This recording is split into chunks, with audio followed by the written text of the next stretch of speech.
Peaches' final days slipped by under the hospital's pallid light, a place where everything was sterilized to the point of coldness except pain, which could not be disinfected. It seeped into the air, clung to the skin, settled into every slowing heartbeat of a woman who had spent her whole life swallowing secrets whole. Peaches knew her time was draining away, and the truth she had hidden for years was running out of hiding places, too. She had once believed silence was a kind of salvation, that if she never spoke, the cruelest parts of the story could never reach Leslie. But death always finds a way to collect its final debt, and as Peaches' eyes began to blur, she realized the most terrifying thing was not leaving it, was sending Leslie into the future standing on a foundation of lies, carrying a proud name that had been built in mud. In those days, Peaches grew restless, as if with every breath she could hear the footsteps of the past racing down the corridor, drawing closer, knocking at the door. And then, when no one expected it, Dante appeared. Dante stepped into the room like darkness packaged in polite form, his coat neat, his gaze steady, his mouth unsmiling. And yet there was something in his stride too familiar to anyone who had ever lived on secrets.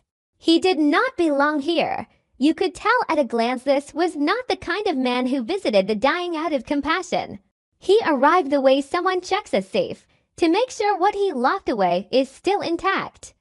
When Peaches saw Dante, her eyes seemed to flare awake for a single beat, half relief, half fear. His timing was so precise it couldn't be called coincidence, yet so perfect it could still hide behind the excuse of old ties. No one knew whether Peaches had summoned him or whether Dante had been watching her from a distance all along. That very ambiguity made everything more dangerous, because it allowed Dante to paint whatever motive benefited him most onto his actions. And Peaches, standing at the edge of the abyss, was the only one who could strip off that mask if she still had the strength. In those first minutes, Dante didn't need to say much. Just looking at Peaches was enough for both of them to understand they were standing over a crack deep enough to collapse more than a lifetime. Peaches was a living witness to an era when powerful names could grind small lives into dust, when a woman could be forced to live in shadow, and a child could be turned into a question no one was ever allowed to ask. Leslie was that child. And now Peaches was about to die, which meant the only chain holding this secret was in the hands of someone with nothing left to lose. Dante understood that. He understood that Peaches' death was not merely an ending, but a release, and what gets released rarely chooses the right target to destroy. Dante came at that moment for one reason only, to control how the secret would be told. He couldn't stop Peaches from dying, but he could try to make the truth die with her. He could pressure her into silence until her last second, or force her to speak a safer version, less blood, fewer names, less damage to the people he wanted protected. What he called old ties might have once been real, a stretch of the past when Peaches and Dante clung to each other just to survive, but in Dante's hands, any bond could be turned into a tool. When he sat down, his eyes didn't only rest on Peaches. They scanned the room, the door, the hallway, every possibility of someone walking in. A man who comes out of mercy looks at the patient. A man who comes for control looks for exits. And at that exact moment, Leslie arrived. Leslie didn't come because of some mystical intuition, and she didn't come out of pure kindness. She came because of an unnamed agitation and ache that felt like hatred and dead at the same time, as if she had spent her entire life denying Peaches, yet could never fully deny that a piece of her own life began with that woman. Leslie entered the hospital with her usual confidence, the confidence of someone who has learned to turn pain into a weapon. But the instant she saw Dante in the room, something inside her seized, as if a hand had closed around her throat. Some shocks don't need explanation. They announce themselves by turning the blood cold. Dante was here, beside Peaches, at the very moment Peaches was dying. Not a relative, not a doctor, not a ghost. A name that reeked of money and the filth of years Leslie thought she had escaped. Leslie looked at Dante, and in a single flash she understood. Something had been hidden behind her back for far longer than she'd imagined. Leslie's anger ignited by instinct, not the impulsive kind, but the fury of someone who realizes she has been steered in silence, placed on a board she never knew existed. What Leslie hated most was the feeling of having no choice. She could endure losing money, losing reputation, even losing love, but she could not endure the thought that her entire life was the product of a decision someone else had made for her. And Dante, sitting there with a calm that bordered on cruelty, was the living symbol of that someone else. Peaches looked from Leslie to Dante, as if weighing whether she still had enough strength to drag them both into one final act of honesty. Her last days had taken away the fear she once lived with, but they had also taught her that a single sentence could be a blade and that blade would strike someone first. Leslie had always been volatile, prone to extreme decisions when shoved into a corner. If the truth about her biological father was delivered the wrong way, Leslie could burn everything down just to prove she was not a victim. Peaches had hidden the truth to protect Leslie from the rage that would consume her, from the pride that could turn her into a predator. But now, protection through silence had become betrayal. And that was why Peaches had nowhere left to retreat. When Peaches began to pry the truth open, the air in the room thickened, as if it could no longer move. The truth about Leslie's mysterious father wasn't just a name. It was a structure of power, a history, a sin. How long had Peaches kept it hidden, since Leslie was a wordless infant? Hidden to protect Leslie, yes, but also to protect herself from being crushed a second time. Peaches wasn't only afraid Leslie would hurt. She was afraid Leslie would see her as an accomplice. Afraid Leslie would ask why she didn't fight back. Why she didn't run, why she chose to live inside silence. Some questions a powerless woman cannot answer because the answers expose every layer of helplessness and humiliation. Peaches hid the truth because she feared it would destroy Leslie, but also because she feared it would destroy the image she had fought to preserve in Leslie's heart, a mother who wasn't perfect, but who at least tried. Truth is always brutal. It doesn't only unmask villains. It also rips open the wounds of the victim. Dante reacted when Peaches drifted close to the edge of the name. His reaction wasn't ordinary fear, it carried the color of obsession, as if he were watching an old scene replay, as if a single word could send him straight over a cliff. If Dante wasn't Leslie's father, why would he be haunted like that? If he was merely someone who knew exactly who the father was, then who was he protecting and why? From the moment Leslie entered, Dante seemed to become someone else, harder, colder, more alert. He didn't want Leslie near the bed, he didn't want her hearing every word. He wanted control, wanted to sever the thread, wanted to slam the lid shut. That revealed more than any confession ever could. In her fury, Leslie began snapping the pieces together. Peaches hid something, Dante appeared, a secret about her biological father. And the name Dupree hovered over every possibility like a shadow. Leslie had always hated being treated like an outsider in the world of power.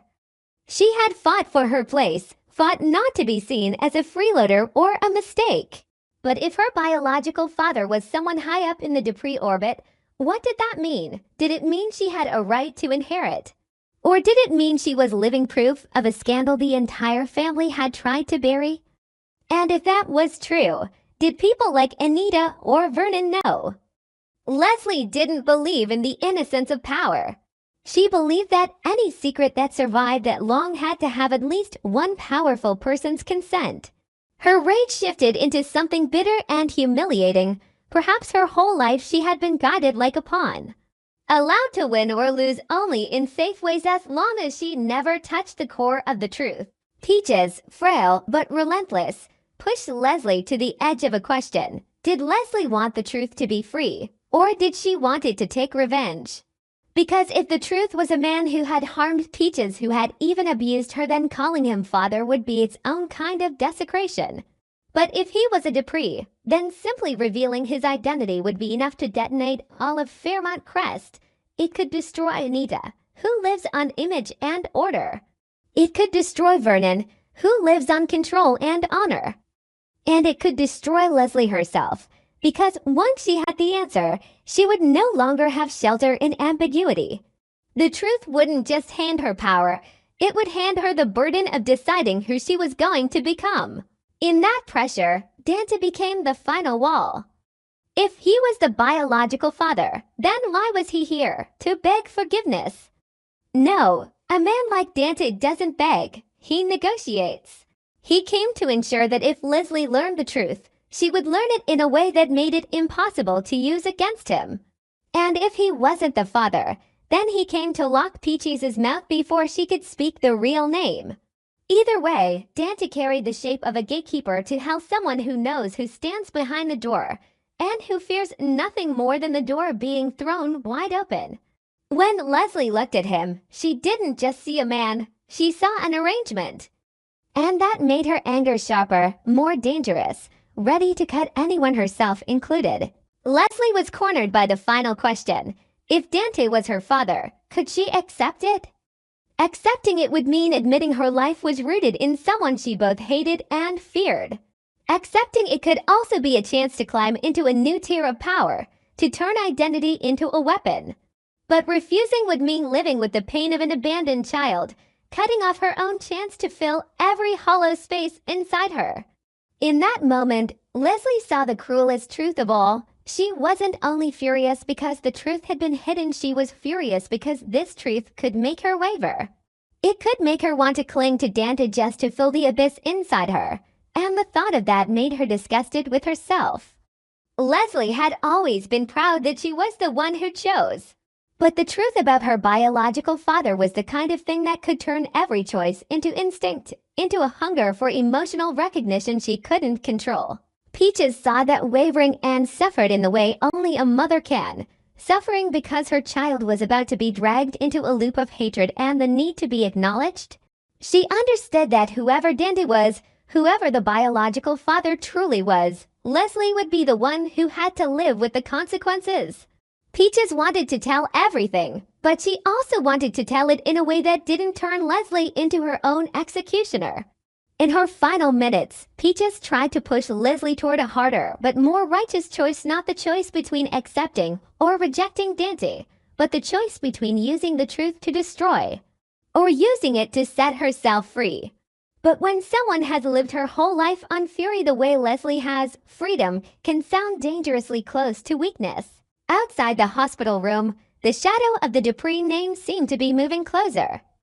If Anita truly knew the connection between Dante and Peaches, then her silence wasn't accidental, it was strategy. And if Anita didn't know, then when this news exploded, her reaction could be the thing that made the entire family tear itself apart. Leslie understood that once Peaches died, the story would no longer be contained in this room. It would spread like poison smoke, slipping through every crack, touching every name. And she, whether she wanted to or not, would stand at the center of the storm. In the end, Peaches had very little time left. And because of that, the sentence about to leave her mouth carried a weight heavy enough to change everything. Dante tensed like a man ready to lunge and stop it at any cost. Leslie stood there with eyes reddened by anger, by hurt, by humiliation, and by the secret fear that she was about to hear a name that would force her entire life to be rewritten. As Peaches fought to breathe and gather her last fragment of strength, none of them were simply visitors anymore. They were three pieces of a tragedy: the keeper of the secret, the guardian of the secret, and the person who was the secret. And in the instant before the truth broke from Peaches' lips, Leslie realized something that chilled her more than the name itself. Whether Dante was her father or not, whoever the secret was protecting, from this moment on Leslie was being forced to choose between smashing everything to pieces for revenge or swallowing the truth and continuing to live. And there was no choice that wouldn't make her a betrayer of some part of herself.